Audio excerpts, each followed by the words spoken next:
What's up, guys? Today we're covering the 3/4 cheat, okay? And this is a super basic cheat. It's really just like a number that helps you remember a shape, okay? So this is a shape you'll always have when you're playing the major scale. Of course, when you get to the G and B strings, that shape changes. But for all the other strings, it stays the same, okay? So let's say I'm on the low E string at the G note, which is the 3rd fret, okay? So the major scale, right? Do, re, mi. So you see how we have these 3 notes, right? And this is the pattern you should always picture in your head when you think about the major scale.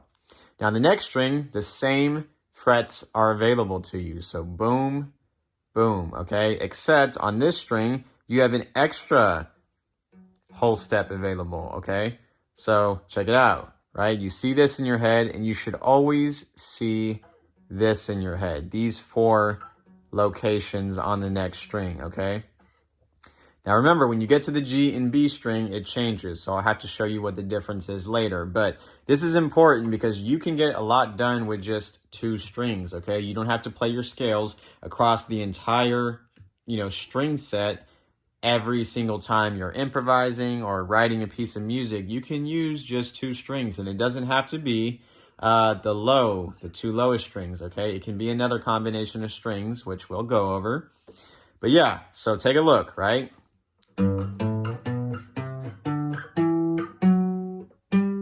That's the major scale on 2 strings. So ignore the last note right here, because that's us just finishing the scale. So that is the same letter we started with, G. So let's just ignore that real quick, okay? Ignoring that, we have our 3 locations and then our 4 locations on the next string. They're all skipping frets, okay? Super easy to keep this ingrained in your brain forever. Now, why is this helpful, right? Whenever we have just these whole step patterns like this, it's very easy to come up with nice little licks, especially pentatonic kind of licks. And you don't even have to go across like the entire string set, like I said earlier. So look, right, you can go. That's a really easy way to come up with something, right? Just hammer-ons, slides, right? And you already have something that sounds like a nice melody. Right, so like I'll show you an example of something that I came up with really quick using the 3/4 cheat.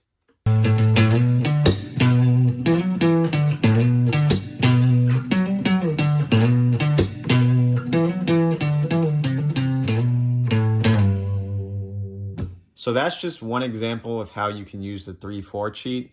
But real quick, let's cover all the strings, how this shape changes and doesn't change, okay?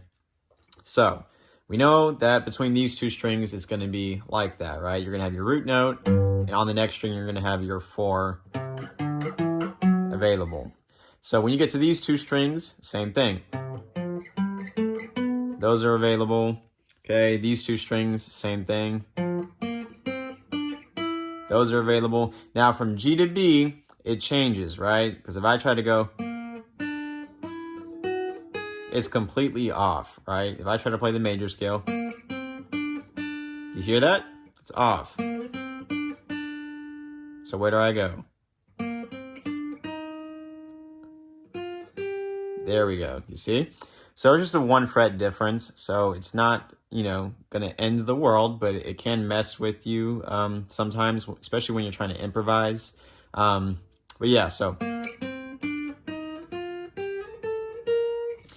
it'll just be 1 fret up than usual, okay? So you won't just go straight over and then have your 4 locations available. You'll go 1 fret up, right? 1 fret higher than usual. And that's it. Then you have your 4 locations available again, okay? And it's the same thing, right? You have all of that space available to you to travel.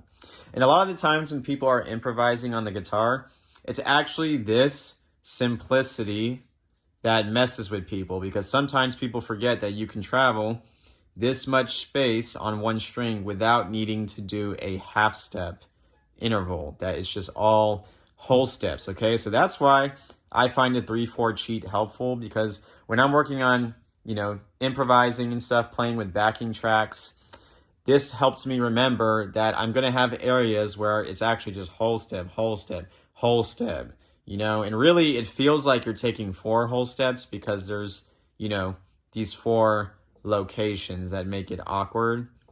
And then right after that, of course, you'll have a little half step that resolves the major scale or whatever you're playing. But yeah, so experiment with the 3/4 cheat. Hope it helps you out, and there is more to come. So I'll see you guys soon.